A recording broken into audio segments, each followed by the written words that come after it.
शेर और बगुले से 1-1, गधे से 3, मुर्गों से 4, कौवे से 5 और कुत्तों से हमेशा 6 गुण किसी भी मनुष्य को सीखनी चाहिए। काम छोटा हो या बड़ा, उसे एक बार हाथ में लेने के बाद कभी नहीं छोड़ना चाहिए। उसे पूरी लगन और सामर्थ्य के साथ करना चाहिए। जैसे शेर पकड़े हुए शिकार को कदापि नहीं छोड़ता, उसी प्रकार हमें भी अपना काम पूरी लगन के साथ करनी चाहिए। सफल व्यक्ति वही है जो बगुलों के समान अपनी संपूर्ण इंद्रियों को संयम में रखकर अपना शिकार करता है। उसी प्रकार देश, काल और अपनी सामर्थ्य को अच्छी प्रकार से समझकर अपने सभी कार्यों को करनी चाहिए। अत्यंत थक जाने के बाद भी बोझ ढोना, ठंडे गर्म का विचार न करना, संतोषपूर्वक विचरण करना, ये 3 बातें हमें गधे से हमेशा सीखनी चाहिए। ब्रह्म मुहूर्त में जागना, रण में पीछे ना हटना, बंधुओं में किसी वस्तु का बराबर भाग करना और स्वयं चढ़ाई करके किसी से अपने भक्ष को छीन लेना, ये चारों बातें हमें मुर्गे से सीखनी चाहिए। मुर्गा सुबह उठकर बांग देता है, दूसरे मुर्गों से लड़ते हुए कभी पीछे नहीं हटता। वह अपने खाद्य पदार्थों को अपने चूजों में साथ बांटकर खाता है और अपनी मुर्गी को समागम में संतुष्ट रखता है। कौवे के 5 गुण। संभोग हमेशा गुप्त में करना चाहिए, छिपकर चलना चाहिए, समय समय पर इच्छित वस्तु का संग्रह करना चाहिए, सभी कार्यों में सावधानी रखनी चाहिए। ये 5 बातें कौवे से हमें जरूर सीखनी चाहिए।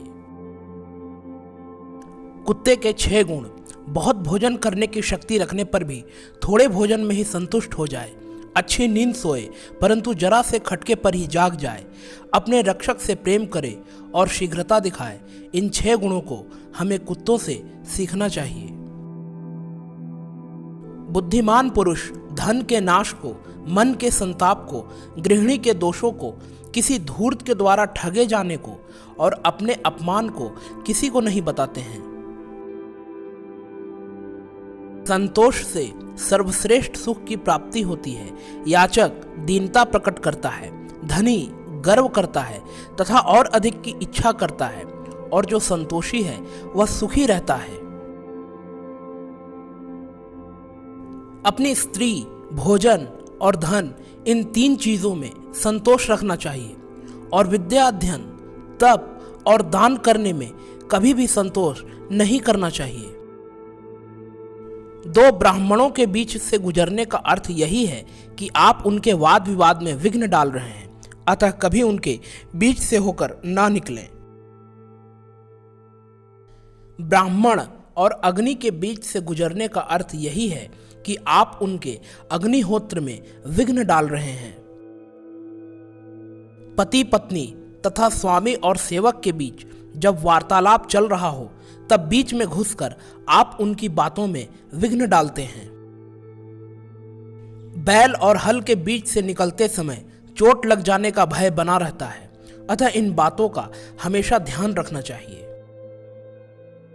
पैर से अग्नि, गुरु, ब्राह्मण, गौ, कन्या, वृद्ध और बालक को कभी नहीं छूना चाहिए।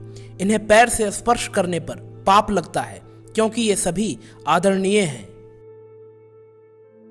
बैलगाड़ी से 5 हाथ, घोड़े से 10 हाथ, हाथी से 1000 हाथ दूर बचकर रहना चाहिए और दुष्ट पुरुष या राजा का देश छोड़ ही देना चाहिए।